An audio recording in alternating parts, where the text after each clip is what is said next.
결국 우려했던 일이 터진 것 같습니다. 미국의 1분기 경제 성장률 충격적인 마이너스예요. 네, 1분기 경제 성장률이 마이너스 0.3%인데 이게 3년 만에 큰 충격으로 지금 다가오고 있습니다.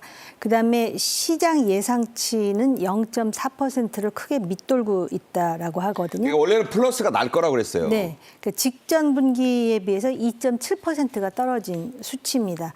이것이 트럼프 관세 전쟁의 여파인 건 분명하고 트럼프가 자초했다 해도 과언이 아닙니다. 그렇기 때문에 이제 관세 정책을 수정을 해야 되는데 본인이 그 취임하자마자 큰 소리를 치면서 시도한 일이고 중국에 대한 압박도 잘 먹혀들지 않는 상황에서 관세를 높인다라는 그 소식 때문에 국내적으로 수입을 많이 했고 또 많은 기업들이 네. 수입을 해갖고 비축을 하는 상황이었기 때문에 이런 결과가 날 수밖에 없습니다. 그래서 소비 지출도 감소하고 정부 지출도 감소하고 그리고 수입은 증가하는 삼중고의 그 반영이다. 이렇게 볼 수가 있는 것이죠.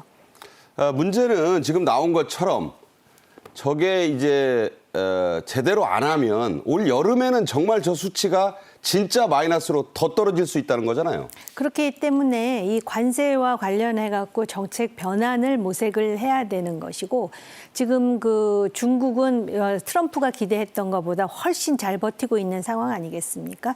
결국은 이 미국의 이러한 경제 성장률 낙화가 우리에 미칠 영향이 상당히 크기 때문에 우리가 우려하는 것이죠. 네. 자, 그런가 하면 우리에게는 반가운 소식도 있습니다. 설왕설래도 많았고 중간에 우여곡절도 참 많았던 체코 원전의 이 최종 계약 드디어 7일 공식 체결되죠? 네, 이거는 큰 낭보라고 생각하는데요.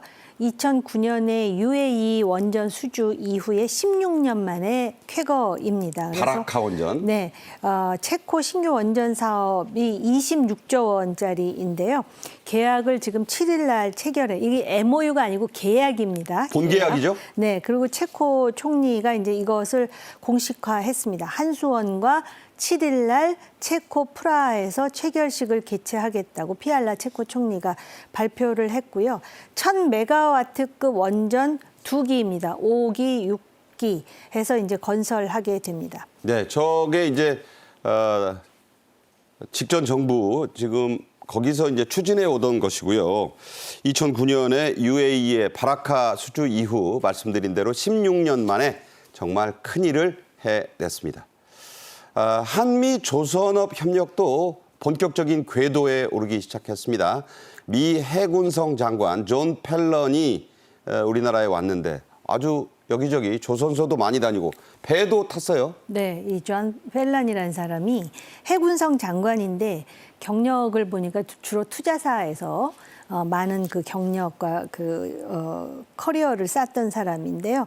일단 그 HD 현대 부회장 그리고 하나그룹 부회장이 이제 환대를 했고요. 네, 저렇게 아주 둘이 그 밀착해서 같이 갔더라고요. 네, 그리고 선박 건조 현장을 살펴보고 MRO 협력을 논의한 것으로 지금 알려지고 있습니다. MRO라고 하는 거는 함정을 건조하고 또 유지 보수, 정비하는 협력 방안을 논의했다라는 의미입니다. 그리고 이지수 구축함 건조 현장도 방문하고 정기 점검, 그다음에 정조 대왕함까지도 이제 둘러봤다라는 것은 그만큼 미국에서 우리나라의 조선업과의 협력에 굉장한 관심이 있다라는 방증이 되겠습니다. 네. 방한한 트럼프 대통령의 장남 트럼프 주니어도 화제였는데 이제 미국으로 돌아갔어요. 그런데 왔을 때 여러 재벌 그 대표들 20여 명을 시간 단위, 분 단위로 만나고 갔는데 한화에서는 당초에 김동관 부회장 큰아들만 만날 것 같다고 했는데 삼형제가 다 비공개로 만났습니다.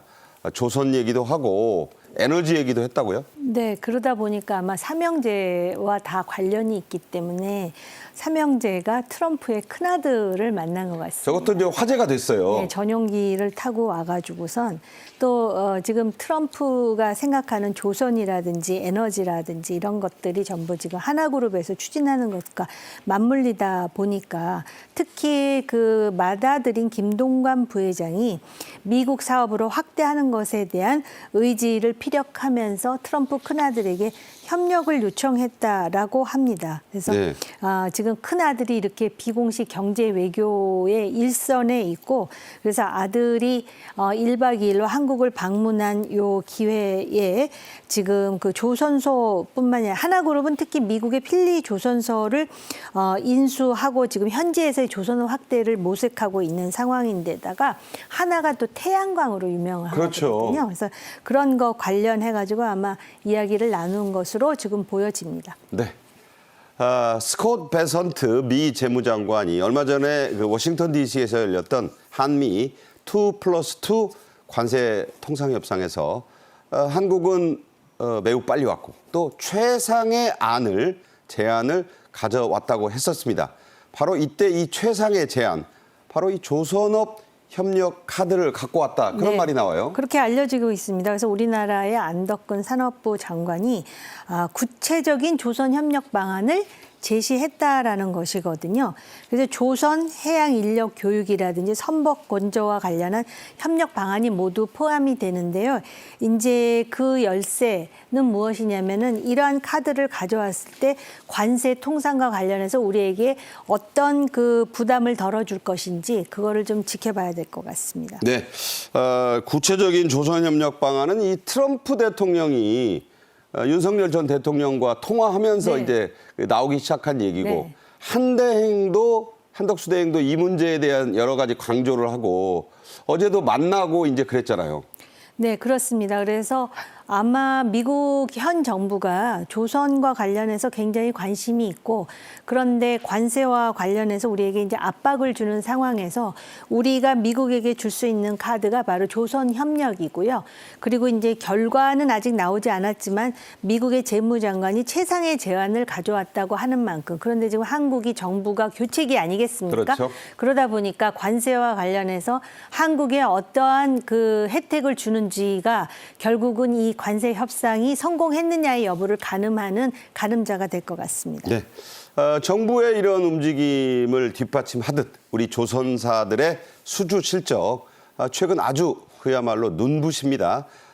나흘간 3조 원이 넘는 계약을 했다죠? 네, 컨테이너선 수주와 관련해서 3조 원 이상의 수주를 지금 싹쓸이 했다라는 보도가 나오고요. HD 한국조선해양이 나흘간 컨테이너선을 22척이나 수주했다라고 네, 엄청나군요. 그다음에 삼성중공업 같은 경우는 친환경 컨테이너선 2척 수주에 성공을 했고요. 그래서 전년 동기 대비할 때 26.8%의 증가율을 보이고 있습니다. 네, 자, 이 컨테이너선이 아주 고부가가치 선박 아니겠어요? 그러니까 이게 대수는 중국이 우리보다 많이 건조하지만 일본보다도 우리가 가성비 높게 이 부가가치 높은 배를 많이 만들기로 유명하죠? 네, 그래서 요번에 이 3조 원이 넘는 수주는 여러 가지로 그 함의가 크다라고 생각을 합니다. 네.